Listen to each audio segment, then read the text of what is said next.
क्या हमारी जेब में रखा हुआ रुपए अब अपनी असली ताकत को खो रहा है दोस्तों? क्या डॉलर की दादागिरी के आगे भारतीय करेंसी सरेंडर कर रही है? डॉलर के मुकाबले लगातार गोता खा रहे रुपए ने जब देश की चिंता बढ़ा दी तो खुद रिजर्व बैंक के गवर्नर संजय मल्होत्रा को मैदान में उतरना पड़ा। और उन्होंने जो कहा उसने पूरे ग्लोबल मार्केट को चौंका दिया दोस्तों। आरबीआई गवर्नर का बड़ा बयान जो है वो भारतीय रुपए अब अंडर वैल्यूड हो गया है।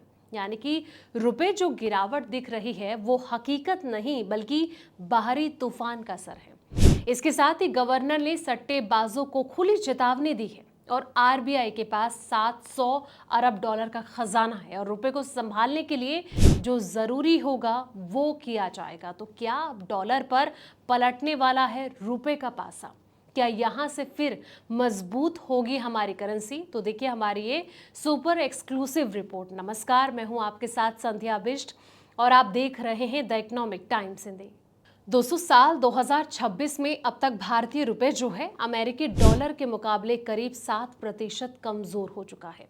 फरवरी में शुरू हुए ईरान युद्ध से पहले ही विदेशी निवेशकों के पैसे निकालने की वजह से रुपए पर दबाव था, लेकिन मिडिल ईस्ट तनाव बढ़ने और कच्चे तेल की कीमतों में उछाल आने से जो है गिरावट तेज हो गई।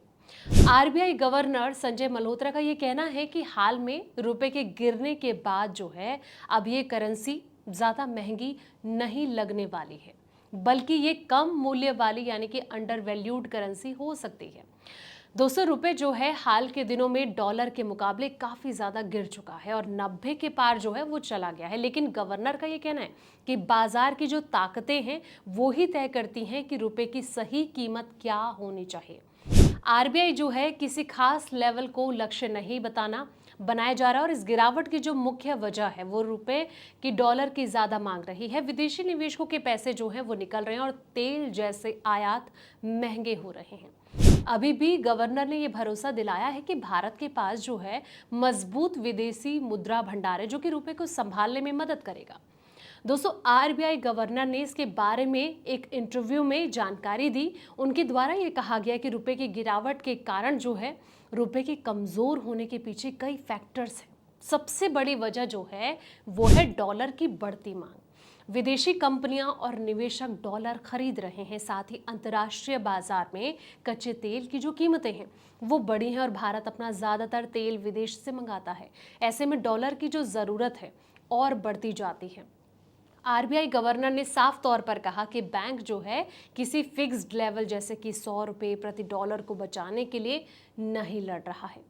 वो बाजार को काम करने देते हैं, अगर जरूरत पड़ी तो ज्यादा उतार चढ़ाव रोकने के लिए हस्तक्षेप करते हैं। लेकिन रोजमर्रा की छोटी मोटी गिरावट को आरबीआई जो है वो कहीं ना कहीं सामान्य मानता है।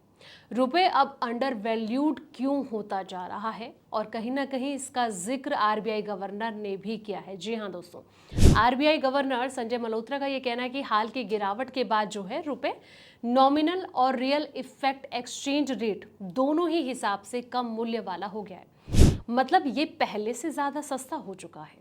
और इसके पहले कुछ लोग ये सोचते थे कि रुपए जो है वो महंगा है, लेकिन अब स्थिति बिल्कुल उलट हो गई है और ये जो स्थिति है वो भारतीय इकोनॉमी के लिए अच्छी खबर भी हो सकती है।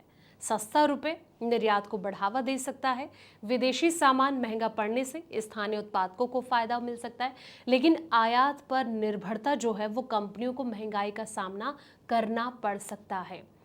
दोस्तों, आरबीआई की स्ट्रैटेजी कहीं ना कहीं ये बताती है कि इनकी ये नीति साफ है कि आरबीआई के लिए रुपए के लिए कोई फिक्स्ड लेवल नहीं है और बाजार की जो गहराई है इस पर भरोसा है। गवर्नर का ये कहना है कि भारतीय बैंकिंग सिस्टम अब पहले से ज्यादा मजबूत है, फॉरेक्स रिजर्व जो है अच्छे लेवल पर है। अर्थशास्त्रियों का ये भी मानना है कि रुपए को पूरी तरह बाजार पर छोड़ देना चाहिए।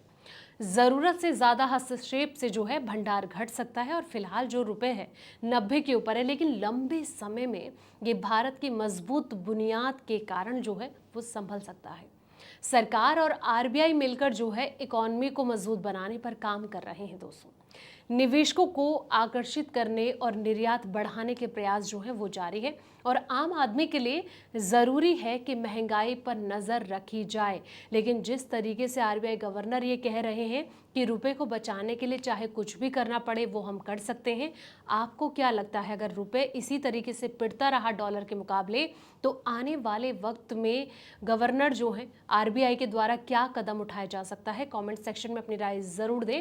फिलहाल इस रिपोर्ट में इतना ही। ऐसे तमाम अपडेट्स के लिए आप देखते रहें द इकोनॉमिक टाइम्स हिंदी।